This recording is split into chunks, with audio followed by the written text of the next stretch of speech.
এসেছি 25। চলুন আমরা জাতীয় বিশ্ববিদ্যালয়ে 21টি সাবজেক্ট আমরা দেখে নিই। মানবিক শাখার জন্য স্টুডেন্টদের জন্য সেরা অনার্সের সাবজেক্টগুলো আমরা একেবারে দেখে নেই।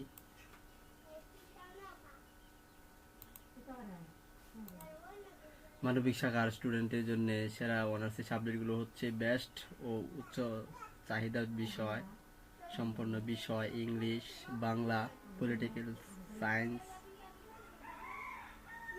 রাষ্ট্রবিজ্ঞান, সোসাইলজি, সমাজবিজ্ঞান, সোশ্যাল ওয়ার্ক, সমাজকর্ম, ইসলাম স্টাডি, ইসলাম হিস্টোরি, দর্শন, ইকোনমিক্স। মানবিক থেকে অনেক কলেজ নেওয়া হয়।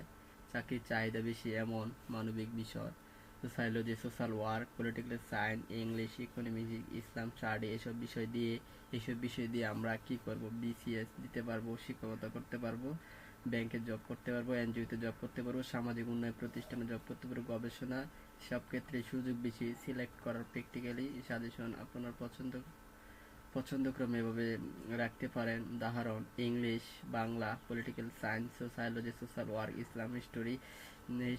আপনার কলেজে কোন কোন বিষয়ে এলিজেবল দেখাবে তার উপর ভিত্তি করে এগুলো সাজিয়ে নেবেন। আপনি চাইলে এসএসসি বা এইচএসসি জিপিএ দিলে আমরা রেজাল্ট অনুযায়ী আরও পারফরমেন্স সাবজেক্ট সাজেশন দিতে পারি। মানবিক শাখার জন্য 21টি সাবজেক্ট সাজানোর পছন্দ বেস্ট নর্মাল প্রথম স্তরের সেরা ও চাহিদা সম্পন্ন। তবে এগুলো দিয়ে ভর্তি পরীক্ষা সবারই ভালো মার্কস পেতেই হবে। English, Bangla, political science, sociology, social work, সমাজকর্ম, ইসলাম হিস্টোরি। দ্বিতীয় স্তর হচ্ছে হিস্টোরি, দর্শন, geography, environment, civics and good governance, পরিণীতি ও সুশাসন, লাইব্রেরি অন ইনফরমেশন সায়েন্স। তৃতীয় স্তর আরবি, ফার্সি, এগুলো হোম ইকোনমিক্স যদি পাওয়া যায়। চতুর্থ সাধারণত কম চাহিদা কীভাবে ব্যবহার করবেন? অনলাইনে আবেদন করলে যেসব বিষয় এলিজেবল দেখাবে সেখান থেকে সিলেক্ট অনুযায়ী সাবজেকশন করতে হবে। চাইলে আপনার কলেজ অনুযায়ী সাবজেক্ট আসে আমাকে বলুন আপনার রেজাল্ট, আমি সেগুলোর মধ্যে থেকে পারফরমেন্স সাজেশন দিয়ে দিব।